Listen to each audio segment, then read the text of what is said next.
طيب السلام عليكم. بالنسبه للاسواق العالميه، الاسهم الامريكيه بتغلق منخفضه متاثره بالمخاوف الجيوسياسيه. الذهب عند اعلى مستوى. طبعا عندنا شويه تهديدات محترمه كده من ترامب مع كوريا الشماليه وقصص، فده كله عامل توتر في الاسواق. امبارح اكيد امبارح 3 ولا 2 ففي شويه توترات، فالتوترات دي عامله قلق في الاسواق، فبالتالي الناس تلجا للمنازل الامنه زي البرلمان يوافق بالاجماع على فرض حاله الطوارئ. امبارح القانون الحاله فرض الطوارئ الحاله اتناقشت وتم الموافقه عليها. المفروض ان الموافقه الاغلبيه عادي، لا البرلمان وافق بالاجماع. امبارح كان المفترض ان احنا هنقرا عن خروج قانون الاستثمار للنور، لكن ده ما حصلش، ما شفناش اي اخبار النهارده عن البرلمان. واضح ان هم انشغلوا بمساله حاله الطوارئ والحاجات دي، وما طلعوش قانون الاستثمار او ما ناقشوهوش امبارح. المجموعه الوزاريه الاقتصاديه توافق على تعديل قانون سوق المال. قانون سوق المال رقم 95 سنه 92 هيتعدل وفق رايهم لتحقيق الشمول المالي. هيبقى في اعاده تنظيم واصدار الصكوك وتنظيم بورصه للعقود الاجله وحمايه حقوق الاقليات في عمليات الاستحواذ، تغليظ العقوبات الماليه في التعامل بناء على معلومات داخليه، وتنظيم قواعد الطرح الخاص بالاوراق والادوات الماليه وتخفيض تكلفه النشر على الشركات. دي اهم المحاور اللي هتتناولها التعديلات. اخبار الشركات. اعلنت شركه سويدي الكتريك امس الثلاثاء عن نتائج اعمالها الماليه خلال العام 2016، وظهرت ارتفاع الارباح المجمعه بنسبه 209%. ملاحظه بس عايزين نقولها، السويدي عندها توزيع بشكل ربعي، يعني كل ما بتكسب كل ما بتعمل توزيع ربعي.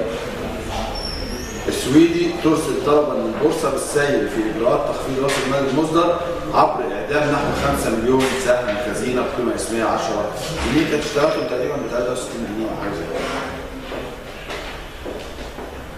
كده. السويدي الكتريك تقرر اصدار شهادات ايداع دوليه وتؤسس شركتين.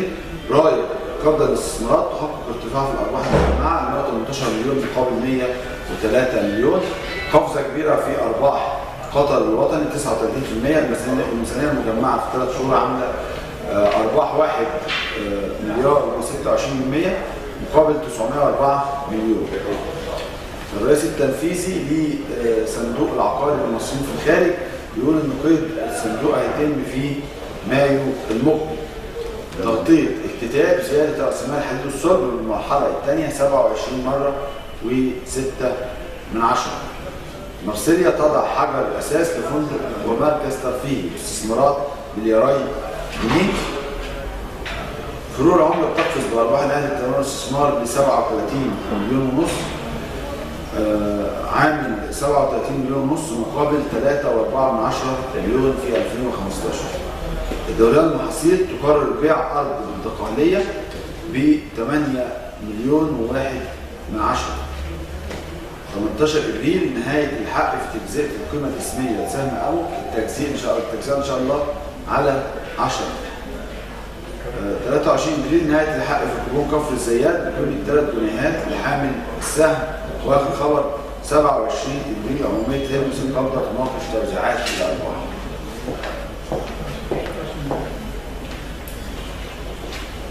السلام عليكم. امبارح مؤشرات السوق الخمس مؤشرات بسم الله ما شاء الله قفلوا كلهم على ارتفاع، ونسب بالنسبه لجيك ساتين قفل على بنسبه على ارتفاع بنسبه 1% و15 1.15% قفل عند 12995.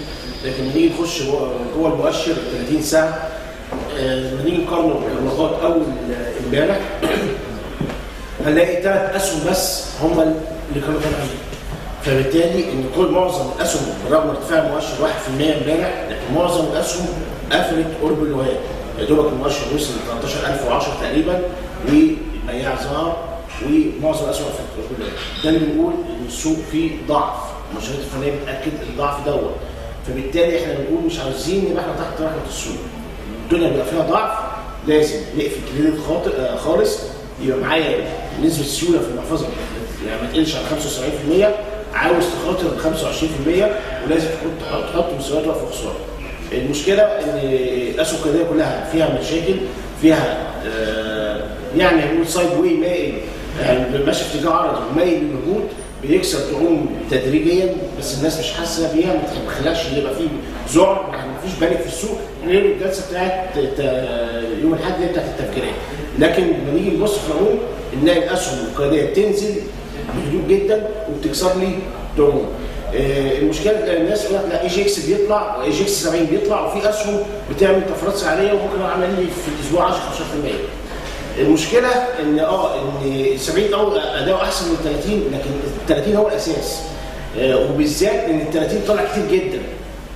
اسهم ال 30 في اسهم عامله فيها ما نيجي نشوف 2016 كلها زي المثل نتكلم من 5 جنيه ل 27 جنيه او 30 جنيه، جلوبال من جنيه ل 7 جنيه. معظم الاسهم اللي طلعت المؤشر القياديه عملت الطفرات ديت وجايه تعمل اتجاه عرضي، وال70 لسه جاي يفوق دلوقتي وبيقول انا جاي احسن من ال 30.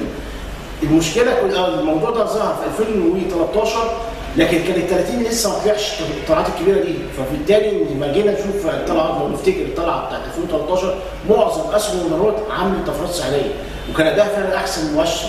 لكن المشكله دلوقتي ان 70 اداؤه افضل من ال 30 لكن درجه الخطر عاليه بسبب ان ال 30 متعلق فوق ومايل للهبوط اكتر، فبنقول لا احنا ما بنديش شراء في 70 عشان الاسباب ديت.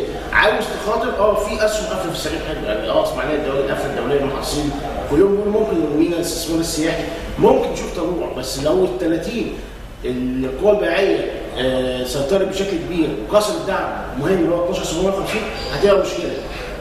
قرار اعاده الدخول ان انا اخد قرار الشراء لو الدنيا ظبطت والرؤيه السلبيه اللي احنا شايفينها دي ما اتحققتش والسوق كسر 13500 سهل قوي ان انت هعمل اعاده دخول وهنخش نشتري زي ما بنقول الفرص ما تخلص. والمشكله مش هشتري بكام، انا هبيع بكام؟ هشتري اغلى شويه بس هبيع بمكسب، ونسبه الاحتمال ان انا المكسب يتحقق هتبقى عاليه. لكن انا اخاطر واقول لا انا هخش واعمل قرار شراء وهعمل مستويات وقف خساره صعب. مستوى وقف خساره بيبقى نفسيا بيبقى صعب قوي على العميل او حي حتى محترف هو بيقول لا انا هخش ابيع اوقف خساره وابيع بخساره، بيبقى قرار صعب.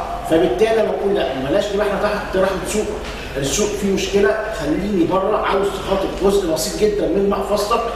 لو النظره السلبيه اللي احنا شايفينها دي ما اتحققتش والسوق حصل اي اخبار ايجابيه او حصل باور جامد في السوق غير الرؤيه بتاعتنا والسوق كسر هشتري تاني لما يكسر 13500. احنا بنتكلم 13500 لو كسر بنتكلم ممكن نشوف 14 و14 ونص كمان، مش مشكله هشتري من الاعلى بس انا ابقى مطمن لان النقطه اللي احنا المشكله مش هتشتري بكام، المشكله هتبيع بكام. لكن انا دلوقتي اخاطر وابني بوزيشن واخد كريدت ومحفظتي معايا يعني معايا اسهم المحفظه كلها بتاعتي ومعايا كريدت محمل خطر زياده على اساس ان في ورق بيطلع 10 15% ممكن يبقى فيها اعمل فيها مكسب، عشان ده هيبقى خطر عالي جدا وانت كده بتحط نفسك تحت رحمه السوق. انا بقول بلاش نبقى احنا تحت رحمه السوق، لا خلينا ناخد قرار صح. انا شايف الوقت دوت لازم نسبه السيوله تبقى عاليه جدا لغايه ما نشوف ايه اللي هيحصل. 12750 لو كسرت هنتكلم في 12000 وزي ما بنقول قرار البيع بخساره بيبقى قرار صعب، لكن قرار الشراء واعاده الدخول باسعار اعلى ما دام الدنيا كويسه هيبقى سهل جدا.